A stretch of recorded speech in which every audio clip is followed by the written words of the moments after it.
Hey everyone, Safelocked here, safe at home, on behalf of the League team. Today, we want to share with you some of our upcoming plans to League. But before we get into it, I want to make a note on the commitments and timelines we'll be sharing with you today. Due to the current state of the world, we're starting to learn day by day what the full impact on our teams globally looks like. Our existing content plans may honestly change. That being said, we're feeling pretty good to share these updates today, and we'll keep talking to you, so you know what's up. Appreciate your understanding during this time. Now let's jump into it. The preseason changes have settled, and overall, we're pretty happy with the game-to-game freshness that Rise of the Elements is bringing. Since then, we've been recently focusing on top and jungle to make these positions more satisfying and impactful. We buffed fighter items to help top laners scale better into late game. We also changed turret defenses to reward early pressure in top and steepen the trade-off for big dive spot. So far, we've seen top laners getting more gold, more kills, and just dealing more damage late game. We're also seeing first blood come from top lane more often. So, overall, we're feeling these changes are hitting the mark. As for jungle, our preseason nerfs to jungle camp experience left junglers underleveled. We gave some of that experience back, and jungler levels are now more in line with what we originally intended.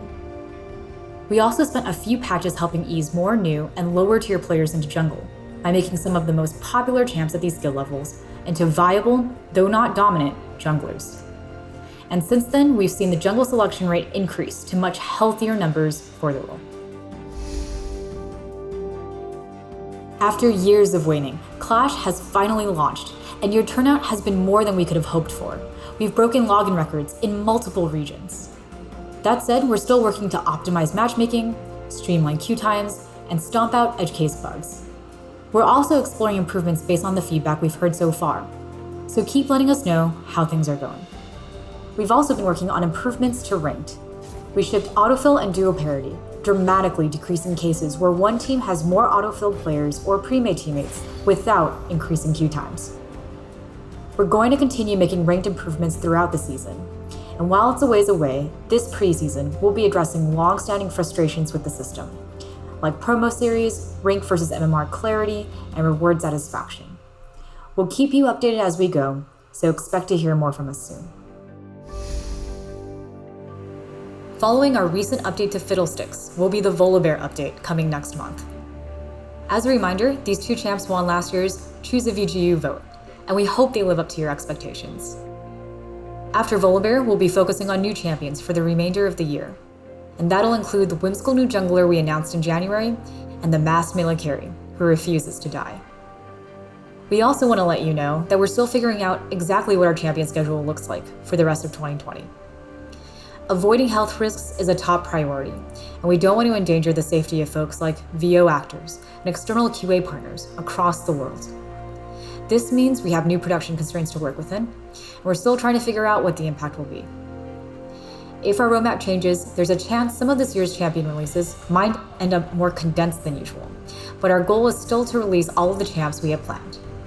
Either way, we're still super excited for you to see what's to come. At the start of the year, we committed to improving events by adding more variety to our missions, improving the event pass system, and adding a featured game mode for every major event.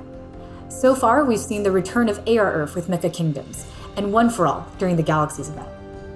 Looking forward, our next major event was planned around MSI. And although plans for MSI have changed, we're still planning to release some of the things we have planned for May, including the Fun Plus Phoenix skins to celebrate their victory in the 2019 World Championship. There will also still be an in-game event, which we pivoted to focus on Pulsefire and will feature Pickers as the game mode. Later this year, we'll have more details to share about some of the larger changes we have planned for the event pass system as a whole. And we have one more announcement. At the end of the summer, we're finally going to be bringing back Nexus Blitz as the limited time game mode for our upcoming summer festival. This year, we promised you we'd make more skins for champions who hadn't gotten them in a while. And so far, we've released skins for 7 of the 16 named champs in our season start video. We also heard many other mains of underserved champs asking if they get a skin too.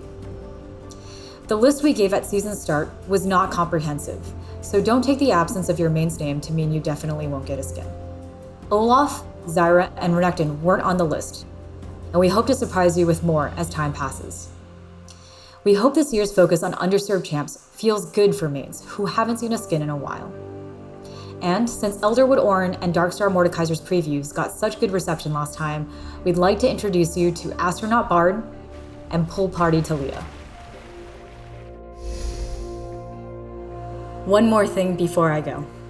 We've loved watching all of the wild moments you've had in TFT Galaxies, on the phone and on PC. And this summer, we'll be releasing a mid-set expansion, which will include brand new galaxies, new champions, and little legends. You can expect to hear more about our plans from the TFT team next month.